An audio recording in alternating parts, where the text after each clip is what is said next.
তেলিয়ামুড়ায় ফের এক মর্মান্তিক বাইক দুর্ঘটনায় প্রাণ হারালেন এক যুবক।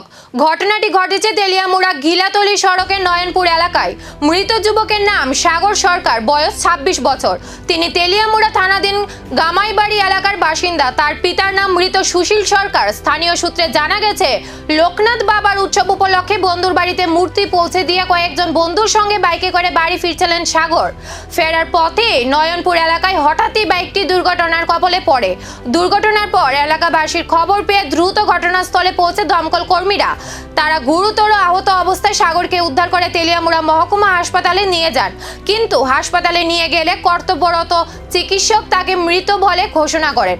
পরে ময়নাতদন্তের জন্য মৃতদেহ হাসপাতালের মর্গে রাখা হয়। আজ দুপুরে ময়নাতদন্ত শেষে মৃতদেহ পরিবারের হাতে তুলে দেওয়া হয়েছে।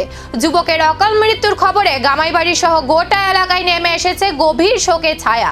ঘটনা নিয়ে তেলিয়ামুড়া থানার পুলিশ জানিয়েছে, দুর্ঘটনার খবর পেয়ে তারা দ্রুত ঘটনাস্থলে পৌঁছে তদন্ত শুরু করেছে এবং দুর্ঘটনাগ্রস্ত বাইকটি উদ্ধার করে থানায় নিয়ে আসা হয়েছে।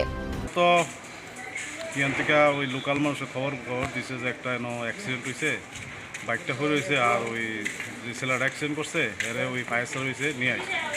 তখন আমি স্পটে গেছি, স্টাফ লইয়া গিয়া বাইকটা উড়াইয়া থানাতে নিয়ে আসি। থানাতে নিয়ে লগে সঙ্গে হসপিটাল আইসি। আর একটা ছেলে 22 বছর হইব, স্পট ডেট হয়েছে, জায়গা স্পট ডেট হয়েছে।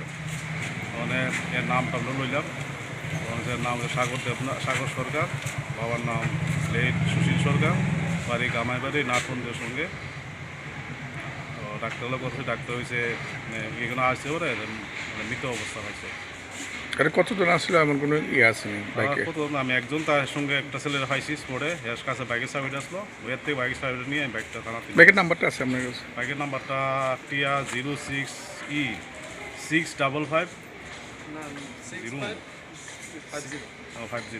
6550। কিন্তু কিভাবে ঘটলো এই মর্মান্তিক দুর্ঘটনা? গতির নাকি অন্য কোনো কারণ? রহস্য ঘনীভূত হচ্ছে। ঘটনাকে ঘিরে পুলিশ ইতিমধ্যেই শুরু করেছে তদন্ত। সত্য সামনে আসবে কি খুব শিগগিরই?